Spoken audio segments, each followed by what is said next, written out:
Houston, Atlantis, runways in sight. Copy, field in sight, Atlantis. NASA's Kennedy Space Center in Florida and Edwards Air Force Base in California are well-known landing sites for the Space Shuttle fleet. But the agency has a roster of runways around the globe that could host a shuttle in an emergency. Long before a shuttle crew spots its intended landing target, mission controllers are closely monitoring the spacecraft, the crew, and the weather at several landing sites before issuing a go for deorbit burn. Meanwhile, support crews are ready and eager to usher the astronauts in on the last leg of their journey, wherever that may be. The preferred finish line is the shuttle's home base at Kennedy, a 15,000-foot-long runway that's about as wide as the length of a football field.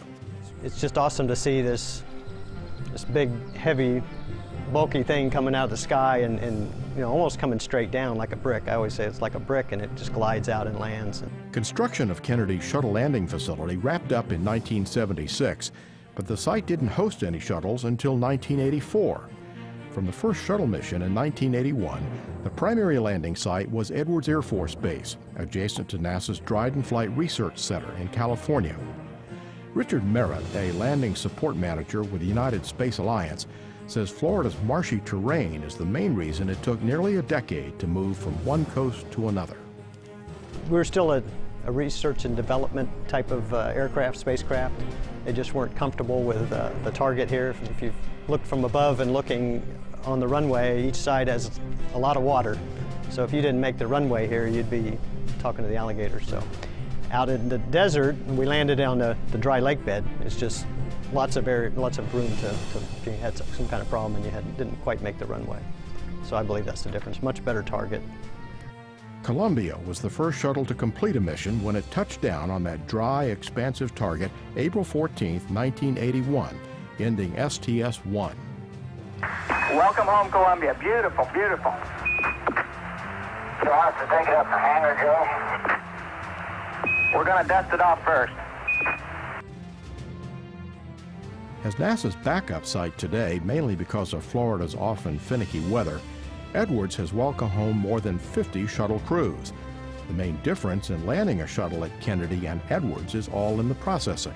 The biggest difference here, we land and say 3 or 4 hours later we're towing the vehicle into the orbiter processing facility, into a hangar. Out there we tow it up to the mate-demate device, the MDD, and we have site access platforms that lower down around the orbiter, and we do all the processing. It takes us 7 days from landing to being ready to ferry after we attach the tail cone and back out and everything. It takes us 7.5 days to do that. So it's all done out in the elements, and we have had rain and hail and lightning, all those elements to work around out there at Dryden. Kennedy and Edwards aren't the only options for the shuttle.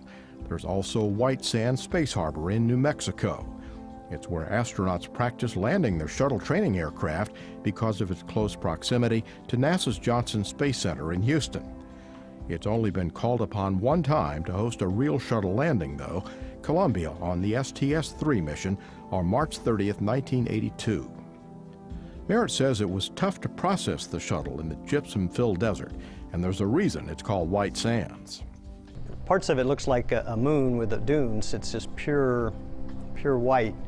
Part of the desert is, and I guess some of it's got growth and stuff, but when the wind blows, it just kind of shifts it around. So it's a real fine powder, almost not quite like flour, but it's real fine and gets into everything.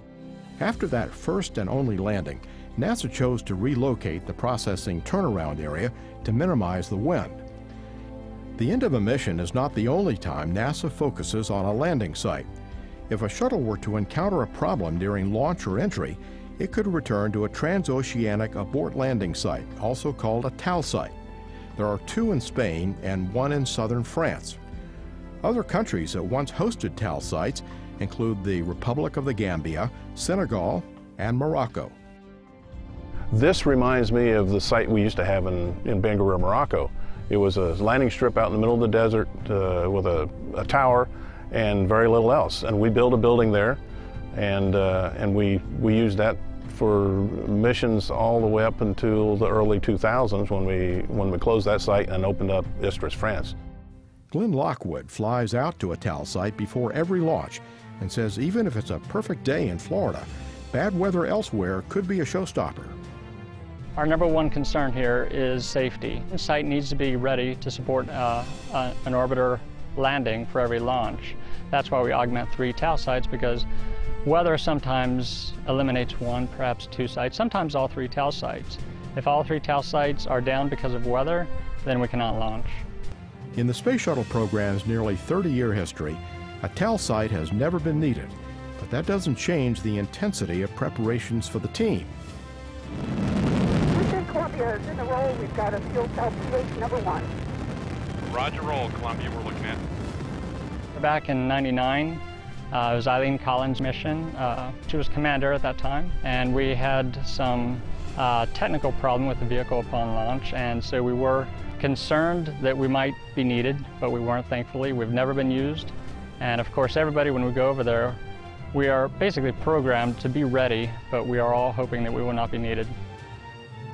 As the Space Shuttle program comes to an end, landing support team members are looking forward to getting their hands on each Space Shuttle for the last time. It's excitement and anxiousness and, you know, and some sadness in there because they know it's wrapping up. So each one, as we get closer to the end, means a lot to everybody.